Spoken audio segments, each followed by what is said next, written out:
John Dunleavy, and I want to talk a couple of minutes about the whole situation with tariffs. And the president campaigned on that. It was one of his 4 or 5 things that he was very animated about during the campaign season. As you know, he did pursue tariffs in his first term. In fact, imposed tariffs against China, actually quite successfully. Really up until the time when the pandemic struck, it was collecting billions of dollars from China. Obviously, like anything else, when the transition happened and new President Biden came in, he wasn't as adamant about holding China's feet to the fire. And they actually ended up reneging on a lot of their commitments that they had made to President Trump about buying American goods. Notwithstanding, we have a new president now, and he is back to the tariff policies. Admittedly, the rollout of the tariffs has been messy at best. There's been a lot of uncertainty, not only in the business community, but also at the consumer level. Against the backdrop of a press that has been very negative toward the whole idea of tariffs, this has really adversely affected consumer confidence, which is starting to lead to slowing in consumer spending.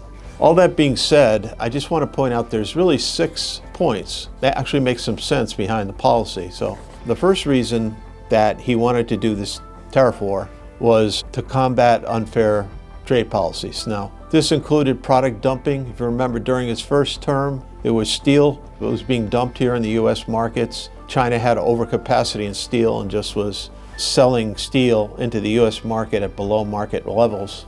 Second, he wanted to combat broken supply chains. And what does that mean? That means, like, if we were to go to war with China, which of course is the global largest exporter, things like aluminum and steel that we would need to build submarines and tanks and all those kinds of things, we do not have a domestic or an adequate domestic source other than U.S. Steel, which is, in the process of potentially being bought out by a Japanese company. And then that also came to play during the pandemic when we had a shortage of medical devices, and a lot of that manufacturing is in China.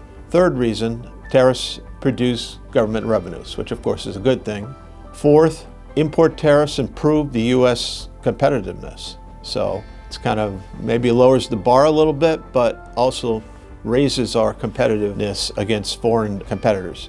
Fifth, it's a negotiating tool, and with the goal of bringing more U.S. manufacturing here. So they call that onshoring. They want more onshoring here, and already there's been a whole host of companies that have announced they're going to build plants here in the U.S. And finally, the 6th point, it helps to eliminate foreign trade barriers, because now this whole reciprocal tariff thing that the president's talked about is a way of kind of getting everything to an apples and apples standpoint and help to eliminate the trade barriers that U.S. exporters are facing. So I think it makes some sense from a policy standpoint when you really think about all these points that we were probably losing on over the number of years. So that's really the backbone of the tariffs. Right now, as you probably know, we're kind of in this no man's land. The president has paused the reciprocal tariffs, and what reciprocal tariff means that if we're charging you 2% and you're charging us 10%, reciprocal means we're going to move up to 10%. So of the same tariff barriers.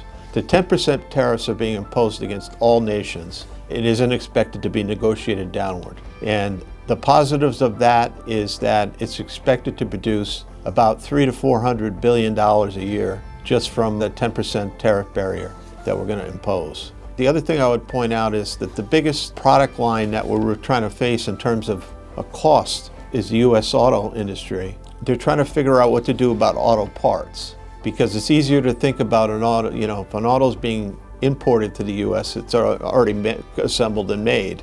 But what do you do with an auto that's part of it's being sourced from other countries? That's what they're trying to figure out now, and they haven't really come up with that. But a simple example that the BBC put out was auto pistons that go into the U.S. manufacturing. They actually have to go through 3 countries before they're finally installed here in the U.S. So they start out in the U.S., they go to Canada, they go down to Mexico, and then they finally go back to the U.S. So it's kind of a ping pong thing, and it's like you get to charge tariffs and each time it goes out of the country. And I think there's going to be a simple solution to that. I think the answer is probably going to be no. It'll either be treated as completely domestic or it'll be tariffed only once. The other thing I think that people don't really understand, there's a whole other set of tariffs that call secondary tariffs. And what they are is tariffs that are imposed for punitive reasons, and they're not really expected to collect any revenue. So an example of that is we have a 25% secondary tariff against Venezuela, and any country that buys Venezuelan oil is subject to a U.S. tariff of 25%. Now, like I said, they're not really expecting to collect that money, but really what they're trying to do is saying, we don't want you buying Venezuelan oil, and if you do, you're going to be on the naughty list as far as the U.S. is concerned.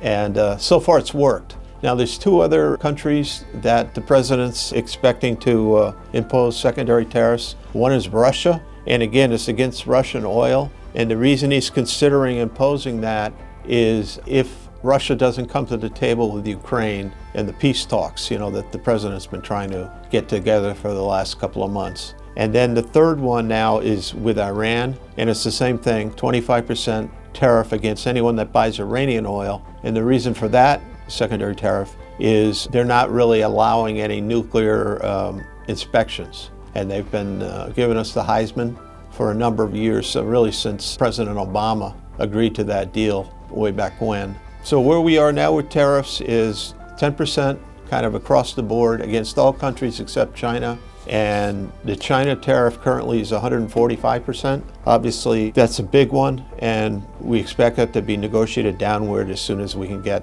China and the U.S. talking. This is John Dunleavy of Monorail, and those are my thoughts on tariffs.